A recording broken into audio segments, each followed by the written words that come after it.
ETF index mutual funds నేర్చుకుని stock మార్కెట్లో రాణించాలనుకుంటున్నారా? వెంటనే ఈ నెంబర్కి కాల్ చేయండి.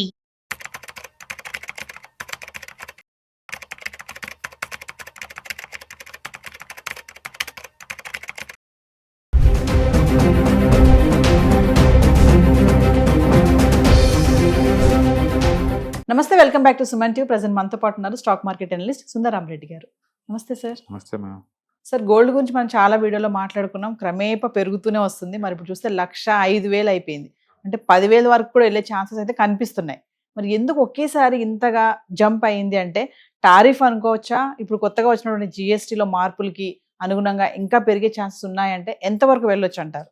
నో, గోల్డ్ పెరగడానికి ఇండియాలో ఉన్న టారిఫ్కి సంబంధం ఉండదండి. గోల్డ్ అనేది యూనివర్సల్ మెటల్, అది ఎల్లో మెటల్. సో కాబట్టి వరల్డ్ వైడ్గా అది నడుస్తుంది. ఇప్పుడు ప్రపంచవ్యాప్తంగా ఫస్ట్ టైము ఈ అమెరికన్ ట్రెజరీతో పోల్చుకుంటే గోల్డ్ని వాళ్ళు రీప్లేస్ చేసుకునే వాళ్ళు ఎక్కువ అవుతున్నారు. ఫస్ట్ టైం అది హిస్టరీలోనే.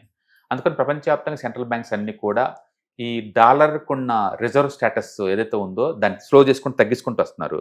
ఇప్పుడు వరల్డ్ వైడ్గా డాలర్ స్టోర్ చేసుకునే వాళ్ళు దాన్ని రిజర్వ్ కరెన్సీగా వాడేవాళ్ళు ఇంతకుముందు 57 దాకా ఉండేవాళ్ళు. ఇప్పుడు 50 దగ్గరకు వచ్చేసింది అది.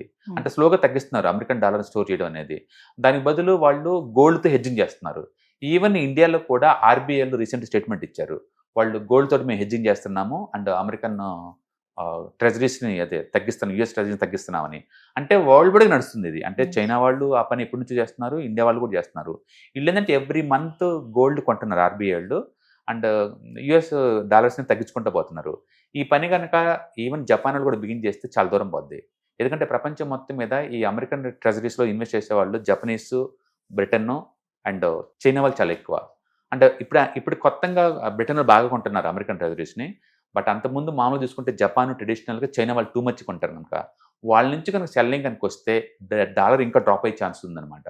మొత్తానికి ఏదైనా కావచ్చు వరల్డ్ వైడ్గా అయితే పర్టికులర్ బ్రిక్ కంట్రీస్ మొత్తం సెంట్రల్ బ్యాంక్స్ స్వయంగా గోల్డ్ కొంటే బీన్ చేసినాయి కాబట్టి గోల్డ్కి డిమాండ్ కంటిన్యూస్గా ఉంటుంది. అది ఇండియాలో మ్యారేజ్ సీజన్ వల్ల కాదు, ట్యాక్స్ తగ్గడం వల్ల కాదు. వరల్డ్ వైడ్గా స్టాక్ మార్కెట్ అన్సర్టనిటీ ఉన్నప్పుడే గోల్డ్ అయితే పెరిగిద్ది. బట్ ఈ పర్టికులర్గా ఈ టైంలో మాత్రం డీడాలరైజేషన్ పుణ్యం అంటూ పెరుగుతుంది. అంటే ఆల్మోస్ట్ ఆల్ సెంట్రల్ బ్యాంక్స్ కొంటున్నాయి. అందుకని గోల్డ్ ఎవరు ముందు కొంటారు చూద్దాం అన్నట్టు అంటే చేజింగ్ నడుస్తుంది కాబట్టి గోల్డ్ ఈ ట్రెండ్ కంటిన్యూ అయ్యే ఛాన్స్ ఉంది. అయితే అన్లిమిటెడ్ మూవ్ జరిగిద్ది అంటే మూవ్ జరగదండి. లాస్ట్ ఇయర్ ఇప్పటికే ఆల్మోస్ట్ 45% దాకా మూవ్ అయింది కాబట్టి స్లో అయ్యే ఛాన్సే ఎక్కువ ఉంది. మొత్తానికైతే పాజిటివ్ బయాస్ మీద మూవ్ అవుతుంది. అంటే మనం అనుకున్నట్టు పాత వీడియోలో 1,10,000 రీచ్ అయ్యే ఛాన్స్ ఉంది. ఒకవేళ తగ్గితే సార్ ఎంత తగ్గొచ్చు అంటారు? 10 తగ్గితే ముందు ఆర్బీఐలు కొంటారండి. ప్రపంచవ్యాప్తం సెంట్రల్ బ్యాంక్సే కొంటాయి తగ్గి కొద్దీ. అందుకని తగ్గిద్దా మరీ టూ మచ్గా అంటే అంత తగ్గదు, కానీ స్టేబుల్గా ఉంటుంది.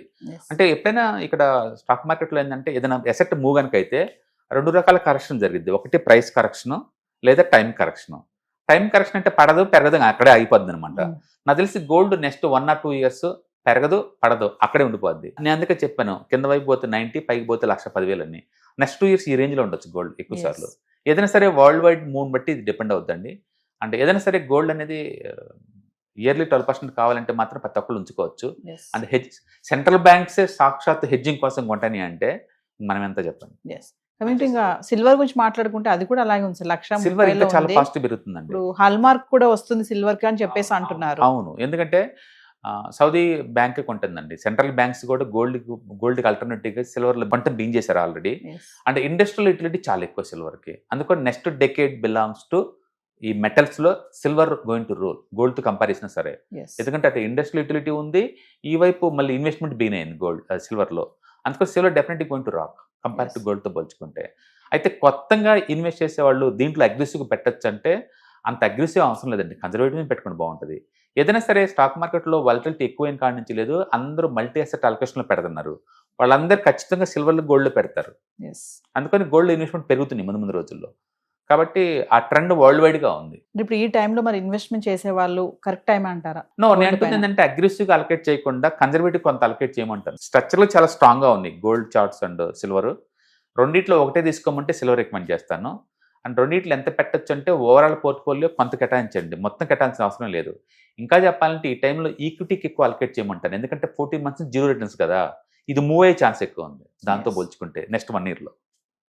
But positive bias gold. Thank you, sir. Hi, ETFs, index funds and mutual funds ఎవరైనా సరే క్లాస్ రూమ్ ఎన్విరాన్మెంట్లో ఇలా నేర్చుకుందాం అనుకుంటే అక్టోబర్ 12వ తారీఖు మీకు దగ్గరలోని సిటీకి వస్తున్నాం. వైజాగ్, తిరుపతి అండ్ నెల్లూరు ఈ 3 సిటీస్లో ప్లాన్ చేస్తున్నాం. సో మీరు ఎవరైనా సరే స్టాక్ మార్కెట్ మీద passive income as well as active income కనుక ETFs, index funds and mutual funds ద్వారా ఎర్న్ చేద్దాం అనుకుంటే ఇది మంచి అవకాశం. సో మీరు ఎవరైనా సరే మీ దగ్గరలో సిటీస్ వాళ్ళకి అనుకుంటే కనుక కింద స్క్రోల్ అవుతున్న నెంబర్పై పింక్ చేసుకొని మీరు సీటు రిజర్వ్ చేసుకోండి. సో ఇంతకుముందుతో పోల్చుకుంటే ఏంటి, ఇంతకుముందు మనం ఓన్లీ ఆన్లైన్లో తీసుకునే వాళ్ళం. ఇప్పుడు దాంతో పోల్చుకుంటే ఇది క్లాస్ రూమ్ ఎన్విరాన్మెంట్లో అనమాట. సో 1-to-1 ఇంటరాక్షన్ ఉంటుంది కాబట్టి మోర్ ఎఫెక్టివ్గా ఉంటుంది. కాబట్టి ఎవరికైనా ఇంట్రెస్ట్ ఉంటే ఈ 3 అసెట్ క్లాసులు నేర్చుకుందామని కింద స్క్రోల్ అవుతున్న నెంబర్పై పింక్ చేయండి. Thank you. హాయ్, మార్కెట్స్ చాలా వాలటిలిటీ ఉన్నాయని భయపడుతున్నారా? మార్కెట్ ఆల్ టైమ్ హైలో ఉందని దూరంగా ఉండాలనుకుంటున్నారా? ఏది రైట్ టైం మార్కెట్లో ఎంటర్ అవడానికి, ఏది బెస్ట్ టైం మార్కెట్లోంచి బయటకు పోవడానికి తెలుసుకోవాలనుకుంటున్నారా? మార్కెట్లో mutual funds, ETFs, index funds ద్వారా మనీ మేక్ చేద్దాం అనుకున్నారా? ఇలాంటి మీ డౌట్స్ కి క్లారిఫికేషన్ కోసం ఈ webinar ETFs, index funds and mutual funds కోర్సులో జాయిన్ అవ్వండి. మీ డౌట్స్ క్లారిఫికేషన్ చేసుకోండి. Every month Saturday, Sunday and Monday conduct చేసే ఈ కోర్సులో మీకు ఈటీఎఫ్స్ అంటే ఏంటి, ఇండెక్స్ ఫండ్స్ అంటే ఏంటి, మ్యూచువల్ ఫండ్స్ అంటే ఏంటి, different type of ETFs, index funds, mutual funds అంటే ఏంటి, ఇందులో ఇన్వెస్ట్ చేయడం ద్వారా లాంగ్ టర్మ్ లో వెల్త్ ఎలా క్రియేట్ చేసుకోవాలా, షార్ట్ టర్మ్ లో ఎలా వెల్త్ క్రియేట్ చేసుకోవాలా, ఎనీబడి కెన్ ట్రేడ్ ప్రోగ్రామ్ ఎలా పార్టిసిపేట్ చేయాలా, ఇలాంటి అన్నిటికీ మీకు ఆన్సర్ దొరుకుతుంది. కాబట్టి మీకు ఎవరికన్నా ఇలాంటి వాటిలో వెల్త్ క్రియేట్ చేయాలని కనుక ఇంట్రెస్ట్ కనుకుంటే కింద స్క్రోల్ అవుతున్న నెంబర్ కి కాల్ చేయడం ద్వారా మీ సీట్ని బుక్ చేసుకోండి. Thank you.